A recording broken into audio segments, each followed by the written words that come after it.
All right, we're joined here on Punch to Face Radio here by Todd Moore. Todd Moore is going to be fighting here at Titan FC 30 here on September 26th. Now, Todd, you're finally going to be making your Titan FC debut. Now, you were scheduled to fight here in April, and we actually spoke with you back in April in regards to that fight against Ricky Legier. What ended up happening to where that bout ended up getting canceled? They were fumbling around with the date quite a bit. So it was on Titan. They pushed the date back on me like 3 different times. By the third time, we all have lives to lead, outside of fighting, so Legier had like a wedding to get to, so he couldn't make the fight. And Titan had their hands tied with finishing up like the TV deal or something like that, to where they didn't quite have enough time to get me a suitable matchup, and so they scrapped my fight altogether, and that was that. So that was frustrating, but you just move on and just keep pressing forward is all. That card was initially supposed to happen in April, and I know it got into pushing back till May, and I know they changed up even the venues at that time, so I wasn't exactly sure all of what went on, but I was disappointed that you didn't get a chance to fight. Now, finally you're going to be able to fight, though, here in a couple of weeks against Toby Amada. Now, he is an extreme veteran here of the sport. What are your early impressions on how you two stack up against each other, given his style and what you bring to the table? We're both grapplers, and I think we match up well from a spectator point of view. I think you're going to see a lot of couple scrambles, a lot of fighting for positions, and we're both very active grapplers, and so I think it's going to be a very teasing fight for the fans. And this is actually, it excites me, and I'm looking forward to the challenge of taking on, such a grappling specialist, a submission specialist, and Toby Amada, and it's going to be a fun matchup. So that's how I see that playing out, and that's it. Now, you did actually were able to take a bout here a couple of weeks ago. You actually traveled down to Argentina. Now, unfortunately, you did suffer a first-round TKO loss to Ricardo Triloni. Now, how was that experience, traveling and fighting down in Argentina for one, and then, the fight itself? What exactly happened there in that bout? Triloni is a tough competitor. Despite, coming home without the W, the whole experience was fucking fantastic. It was probably like the best trip of my whole career. The fight itself, I was able to knock out a lot of ring rust. I was as prepared as can be. I felt great. I was fighting straight up with Triloni up until he caught me with that damn knee. I mean, from a spectator and fan's point of view, I saw the replay, and even as a fan, I'd be like, holy shit, that was one hell of a knee. And, the dude, to his credit, he timed it perfectly, and got me right in the panza, and I was out for the count, and it was legit, but I was happy with my performance up to that point. I know what I did wrong. I think I kind of rushed into it, and I think that kind of helped sharpen me up to where I feel very comfortable for this upcoming fight, and knocked all that ring rust, and I think I feel sharp again. It got knocked out my first bout of the year. Unfortunately, I had to take all the way up to August to get to that point to have my first match of the year. But it is what it is. But I feel sharp now, and I'm ready to get after it. I'm just ready to keep pressing forward and keep moving forward in my career. So. Yeah, you bring up, this being your first fight here of 2014. Now, you had the card change up there with Titan here earlier this year. You just were able to get this last bout here a couple of weeks ago. How agitating has it been you for this year to kind of seem like you've kind of been in somewhat of a holding pattern for, a vast, 2/3 of the year? You've been kind of in a holding pattern waiting to get things booked and things get canceled on you. Yeah, that sucks, But, I don't cry over spilled milk. I just keep pressing forward. I try to keep a good attitude about everything. And so, fighting doesn't define me as a man or a person. I don't value my self-worth as a man off of fighting anymore. At one time, I probably did. But things have changed within this past year. Before that fight that was scheduled with Legier, that fight was probably going to dictate whether I fought, one more time or 10 more times in my career. I had a lot riding on that fight. After that kind of dissipated, my attitude kind of changed. Things that came up in my personal life.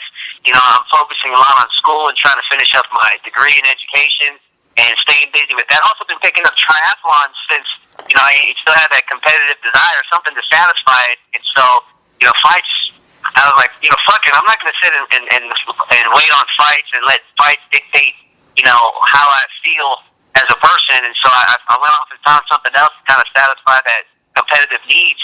And in addition to the triathlons and finding it satisfying that, you know, it also helps for my training, for my fighting. And so my attitude has completely changed. And as far as fighting is concerned, I'm going to continue fighting so long as I'm healthy, because the extra cash has been paying, you know, school tuition. They've been coming right on time, just in time for the school year and everything like that. So the extra cash helps. I have like a new fire in me as far as setting goals from my mixed martial arts career.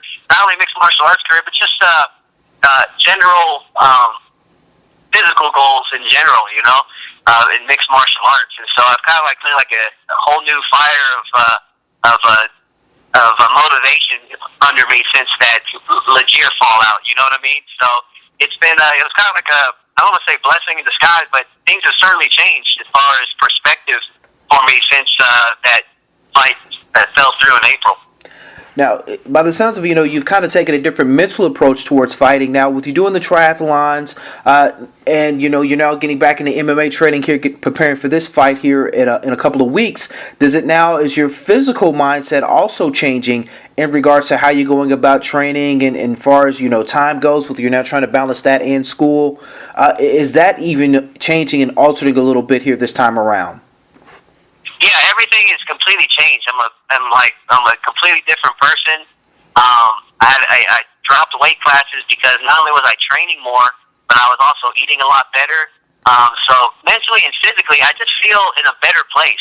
And one of my coaches put it at best for me. He was just like, he's just saying from an outside perspective, he's like, he just seemed at peace with everything. And you know, 6 months ago, or even at the past, you know, 5 years of my mixed martial arts career, everything was just banked on one thing, and that was just like, you got to get to the UFC. It's like all or nothing, or if your career doesn't amount to shit. And that was, you know, a horrible, you know, attitude to have towards, you know, perspective of my self-worth, you know. And if you open up your eyes, you can certainly have a decent career outside the UFC if you just, you know, open up your eyes a little bit and see that there's quite a bit of things to attain and things to achieve outside of that. And you know, I've dropped a different weight class. I've just moved on to just keep pressing forward for bigger and better things. And you know, if I have a little setback like I did in Argentina, I just shake it off and just keep pressing forward. And just I want to fight as much as I can. I want to do as much as I can. Do as many triathlon races as I can. Take as many classes as I can. There's no reason why I can't, you know, have it all that I want to do. There's no reason why I can't accomplish everything I want to accomplish right now, you know? And if the UFC happens to come along the way, if that's in the cards, you know, great. But I'm not going to value my whole self-worth off of the UFC, you know, all or bust. You know what I mean? You know, absolutely. We got Todd Moore dropping knowledge here on Punch to the Face Radio. Now, I spoke with another Titan FC fighter in Bristol Morendi, who's also a veteran, who said he said a lot of the same things you're saying on the lines here now of with you being a veteran, you're knowing that there's other things beyond just fighting in the UFC and just fighting, and there's other career paths. And he says that not a lot of younger fighters actually get that, and they want to go pro early, not have any sort of backup plan. Is that something that you also think is extremely important for, especially a lot of the younger fighters who are coming up, who are getting in the gyms, who are doing these, you know, the amateur fights, and, you know, may have less than 5 professional fights? They need to get through their head that you're not always going to be able to make it to the big show, that you got to have some sort of backup plan.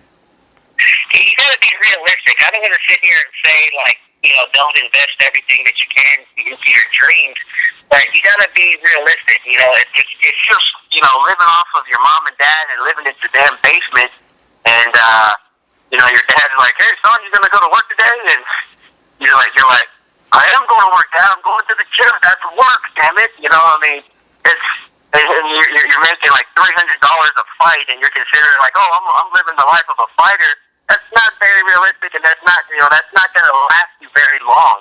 And so, a lot of these younger fighters, you know, this lifestyle that they see of, I'm just going to train all day and live off of my fight purses. That's a very appealing lifestyle to guys like in their early 20s, and it's, you know, for a couple of years. But whenever you start getting into things like responsibility and mortgages and car payments, and maybe even, getting married to a good woman, you're going to have to find a way to support yourself. And if you're not, an extreme talent that's a sure, shoe into the UFC and going to make some good money, you got to be realistic and be able to support yourself first and foremost, and try to go for your dreams. But I think a lot of these guys have unrealistic expectations that, I'm just going to be a fighter and, live off of fight purses and just be a bum, and all I'm going to do is train, and I just think a lot of these guys are just living in a fairy tale world, or just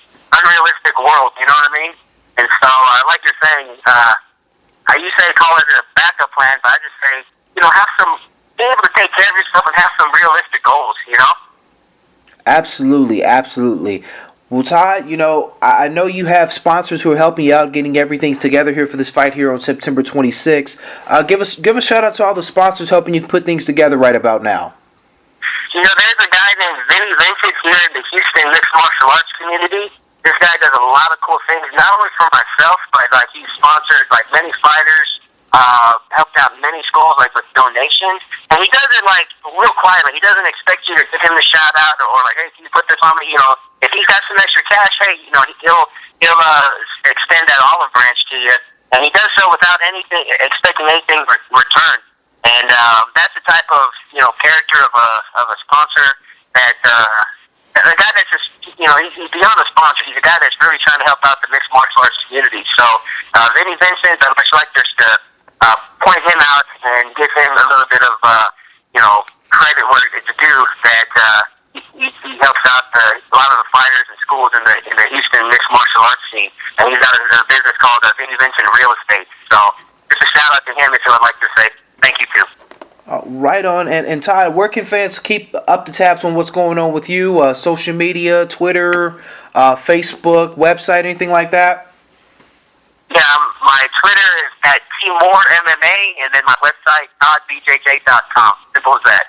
Right on. Well, Todd, we appreciate you taking our time with us here on Punch the Face Radio. We look for you to get back to your winning ways here on September 26th, Titan FC 30 against Toby Amada, and everybody can see that live on CBS Sports Network. Again, Todd, appreciate you taking our time, and best of luck here on September 26th. Awesome, man. It's going to be an exciting grappling match, and so for all of you grappling gurus out there, tune in September 26th and watch me and Toby Amada get after it. So I'll see you then, brother. All right, absolutely. Again, thank you for taking up the time with us. Thanks, brother. Bye. Bye.